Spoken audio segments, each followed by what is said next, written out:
And I already introduced Laura early on. Sorry. So I will just let Lauren take over with her IS on Harry Potter.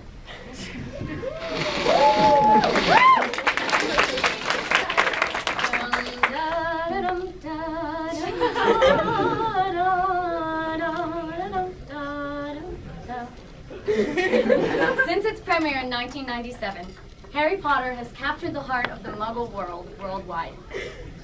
It has been translated, according to Scholastic.com, into over 68 languages and has sold over 400 million copies in over 200 countries worldwide. Based on its popularity, its influence on the genre of children's literature, and my personal love affair with the series, I chose to do my IS on Harry Potter. I will first tell you my purpose statement, and then I will tell you a brief rationale and the method I used to complete this study, and then I will give my evidence and some of my major conclusions. The purpose of this study was to examine the development of variant masculinities in the American version of the Harry Potter novels. Specifically, I used queer and performance theories to examine the development of traditional as well as non-traditional male roles, in addition to the development of sexual identity, both within romantic relationships and close same-sex friendships. Essential to my study was my specific focus on the males in the series. I chose to do this IS because there is very little scholarship, especially on Harry Potter, that has to do with men. Since the second wave feminism, there seems to be more of a focus on women, and so I chose to bring the men to the forefront in this case. Also, Harry Potter is helping to shape what young readers, male and female, think about the real man. To complete this study, I used a qualitative analysis known as rhetorical criticism, which is an analysis where you look at messages to see how they persuade people of something. I used two theoretical approaches to complete this study: queer theory and performance theory. Performance theory states that we perform different roles in our lives every day, especially gender. Queer theory states that we break binaries such as man or woman, gay or straight, in order to fulfill our full expression of self. So, for example, I am employing queer theory to perform the male gender role today by wearing my tie. So, after my extensive analysis of the 7 books, I narrowed it down to 5 categories of things that I looked at in the books: masculinities, growing up, fathers, sons, and brothers, trio dynamics, and werewolves, wands, and broomsticks. In the masculinity section, I found that some characters really do embody very traditional masculinity. This would be things like a strong voice, a forceful personality, and a talent for sports that generally is agreed upon. An example of characters that are very brawny but have no brains: Crabbe and Goyle. They are very thuggish, however, they tend to fail most of their classes. An example of characters that have brawn and brains are Cedric Diggory and Victor Crumb, 2 student athletes that excel both in the classroom and on the Quidditch pitch. Another example of a traditional male is Lucius Malfoy. Malfoy is representative of great achievement skills, which is another traditional masculine trait. Other characters, however, are less traditionally masculine. This would be those who are more effeminate or have poor achievement skills. Gilderoy Lockhart is an excellent example of this. Lockhart regularly wears robes of lurid pink or periwinkle and puts his hair in rollers and often doesn't even know how to cast even the simplest spell. Even his name, Gilderoy, comes from the word gilded, which means beautiful on the outside but crap on the inside.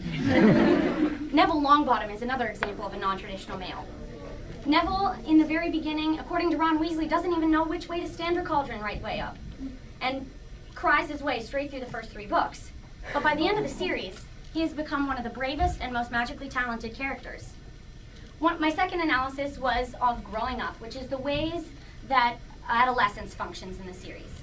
Rowling does show some examples of puberty and arousal in the series, such as growth spurts. That's a big one, especially for Ron. And she uses arousal euphemisms.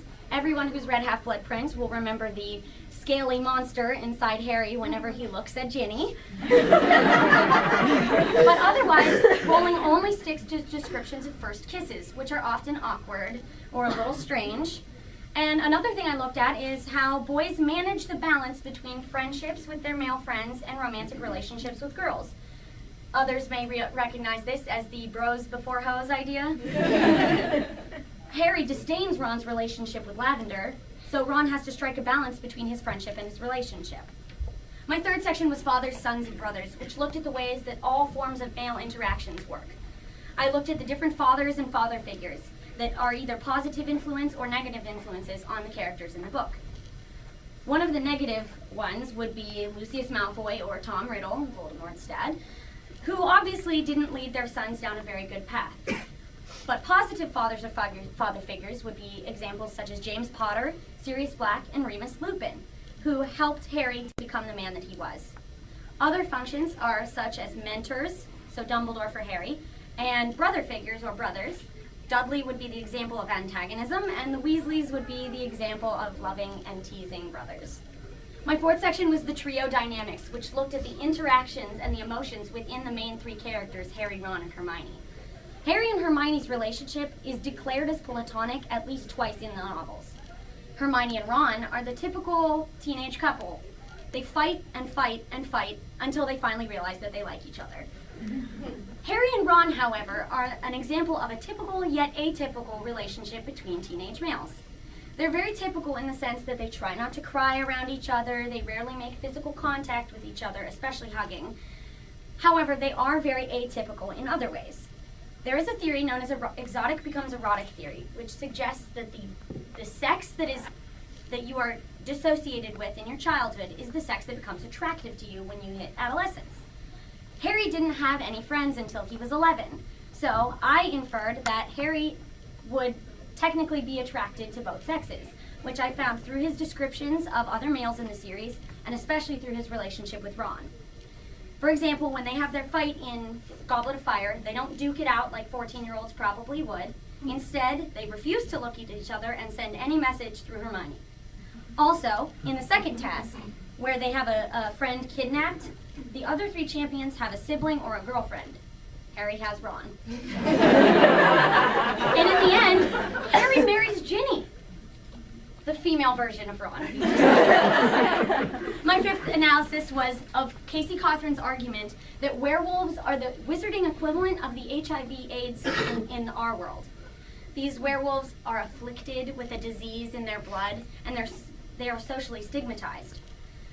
She only analyzed through the fifth book, however, so I looked at the last two books, and I found that this was absolutely the case, especially when Lupin married his wife and had a child, because he worried he would pass his condition on to the child. I also, in this section, looked at phallic symbols through wands and broomsticks. Wands are the seat of wizards' powers, in their opinions. Harry's wand breaks in the seventh book, and he says he feels naked and mortally wounded. Also, brooms are very phallic in nature. Harry has a dream in one of the books that he goes to a Quidditch match and his broom won't fly. And then his nemesis turns up on a dragon. I found four major conclusions to my study. First, Harry Potter series is a very accurate depiction of the adolescent experience in its role as a coming-of-age saga. It shows all sides of teenage life, not just the positive ones. Anyone who has read Order of the Phoenix will agree with me. Harry spends the entire novel whining, and it gets very annoying after a while, but it shows readers that you don't have to be the good guy all the time. So it makes the hero much more real and much more accessible. Also, the series highlights everyday bravery, so you don't have to save the wizarding world to be brave. You can stand up to a bully, and that's just the same. And also, even the toughest men in the series show emotions like grief, fear, and love, which are not commonly associated with traditional masculinity. My second major conclusion is that there are examples of both traditional and non-traditional masculinity in the series. However, she does tend to stick more stereotypically to traditional masculinity. However, in some characters, like Arthur Weasley, the non-traditional males are just as likable as the traditional ones. My third major conclusion was that only males can make masculine men. While relationships with women are important in the series, as evidenced through Harry's relationship with his mother and through Hermione, it is males who make men. So, men who had good influences in their lives became better men than those who did not. Perfect example, Harry versus Voldemort. And my third major conclusion was that by averting any mention of sex overtly, sex becomes more about power than about pleasure, which could be potentially dangerous or skewed for teenagers. So in conclusion, I found a lot of variations on traditional masculinity in this series, and it was a very easy series to queer. I would absolutely love to expand this IS into a book to add to my collection, and I am so glad that I did this IS because I am completely spellbound.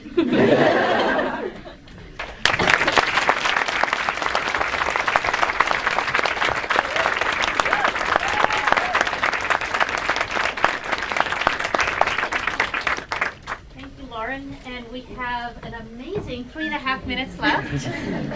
If anyone has questions for Lauren or for in fact anybody else in the panel. So you mentioned that Neville not being a traditional male, and I was thinking that he might not be a traditional embodiment of masculinity, but that he is a traditional male in terms that the weakling, the weak, fat, stupid kid is a traditional male role that shows up in a lot of literature. And I did not look at that, but Okay. he would be a traditional, yes, that would be a traditional male role, but it would be a traditionally non-traditionally masculine male role. Okay. So he's still, yes, he is a very common male role that, I'm thinking of Piggy in Lord of the Flies. Yeah. It kind of reminds me of him.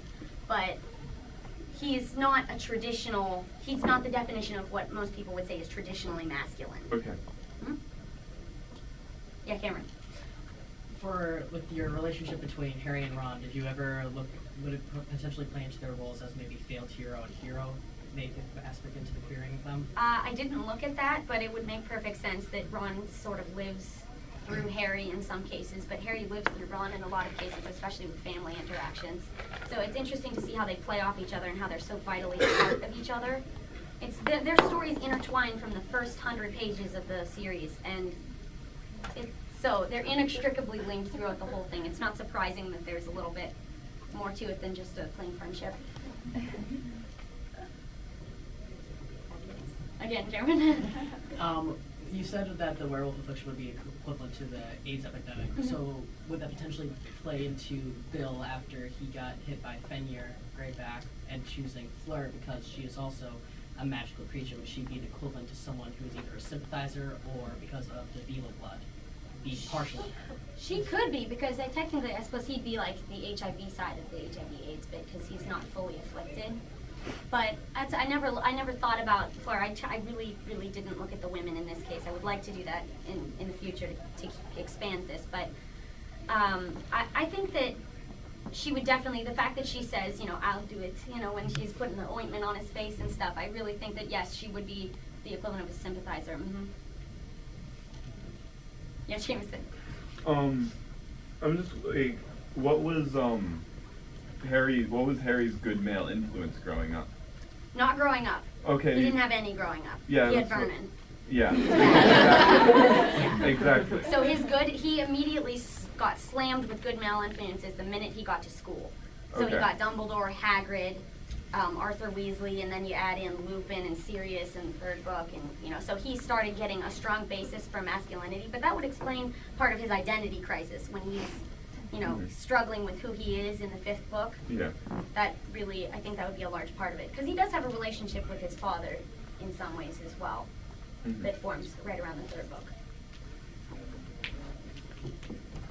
Well, thank you very much, all of you.